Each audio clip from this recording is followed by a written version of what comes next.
Work is not part of the curse. It preceded sin and the fall of man. And Jesus taught that work is eternal. Heaven is no retirement village in the sky. It is where God's work will be done more efficiently because sin is gone, like removing sand from the gears of a transmission. Everything runs more smoothly. God first reveals himself in Genesis as a creator, a worker, and an entrepreneur. The Greek word used in John 5, ergozomai, means to toil, to be engaged with, to minister about.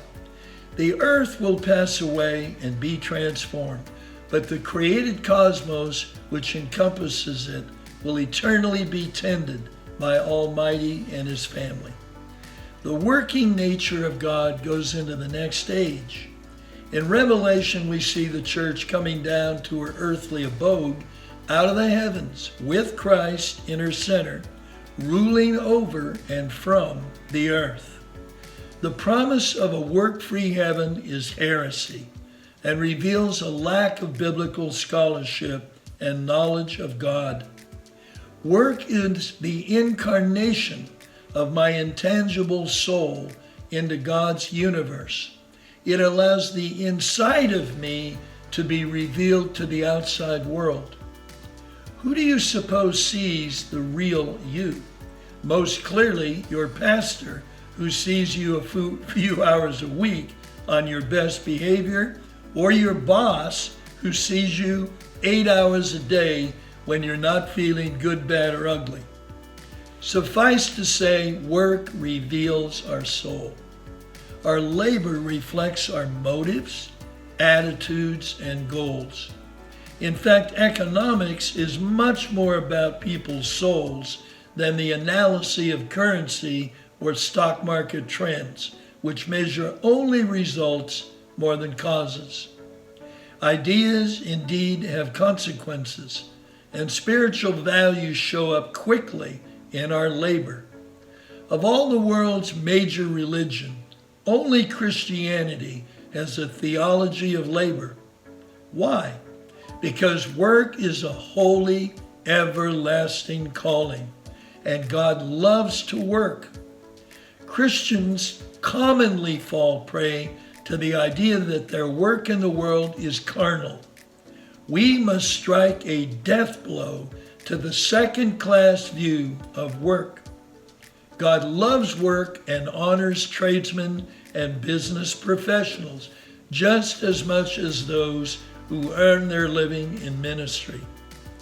In Jesus' parable of the laborers, he illustrates that God hates unemployment.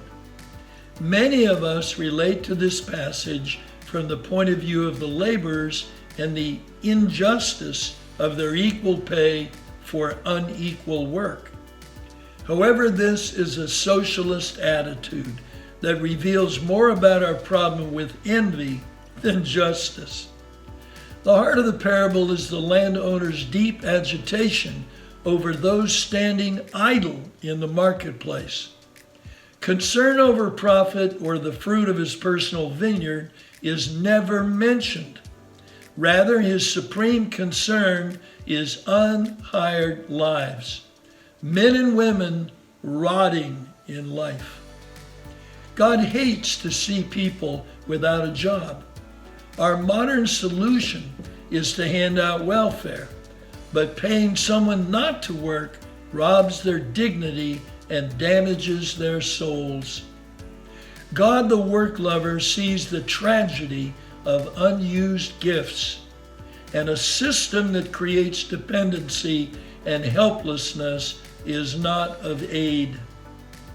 Our culture has lost its work ethic, the root of economic productivity of the industrialized world.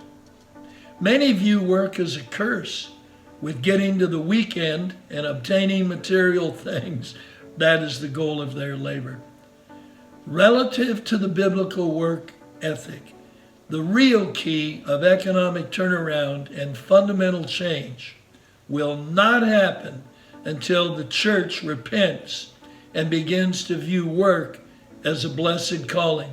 I remember Jesus' powerful statement, My Father is at work, and I too must always be at divine labor.